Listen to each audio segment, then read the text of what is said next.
विष्णु प्रसाद र लक्ष्मीदेवी अर्यालको कोखबाट विक्रम सम्वत 2033 सालमा स्याङ्जाको वालिङमा जन्मिएका श्याम अर्यालले विक्रम सम्वत 2058 सालमा रेडियो अन्नपूर्ण पोखराबाट पत्रकारिता सुरुवात गरेका हुन्। विद्युतीय सञ्चार माध्यममा निरन्तर सक्रिय श्याम कुशल सञ्चारकर्मीका साथै कुशल अभिनेता पनि हुन्। विक्रम सम्वत 2051 सालदेखि नाटक, टेलिसिरियल, भिडियो फिल्म तथा म्युजिक भिडियोमा समेत अभिनय गर्दै आइरहेका उनले अभिनय र पत्रकारितालाई एकसाथ अघि बढाइरहेका छन्। सञ्चार क्षेत्रमा संलग्न हुनु अघि दर्जन बढी विभिन्न पेशा गरे पनि सफलता हासिल नभएको उनी बताउँछन्।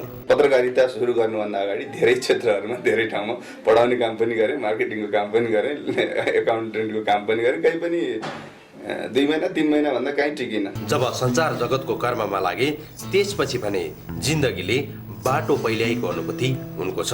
कार्यक्रममा उपस्थित भइसकेको छु। नेपाली चलचित्र, चलचित्रकर्मी अनि समस्त चलचित्र उद्योगका बारेमा कलेज अध्ययनका क्रममा पोखराबाट नेपाल टेलिभिजन र पछि नेपाल वानका लागि पोखरा.com नामक टेलिभिजन कार्यक्रम निर्माण गर्ने गरेका यिनले काठमाडौँ आएपछि भने इमेज एफएममा कार्यक्रम प्रस्तोताको रूपमा कार्यारम्भ गरे। 61 सालदेखि इमेजमा छु। 3 वर्ष अन्नपूर्ण एफएमको यात्रा पुरा गरिसकेपछि अनि अहिले इमेजमा 61 देखि अहिले भयो 15-16 वर्षको पत्रकारिता यात्रा पुरा गरिएछ। अस्ति भर्खर जस्तो लाग्छ, यति लामो समय बिताइएछ।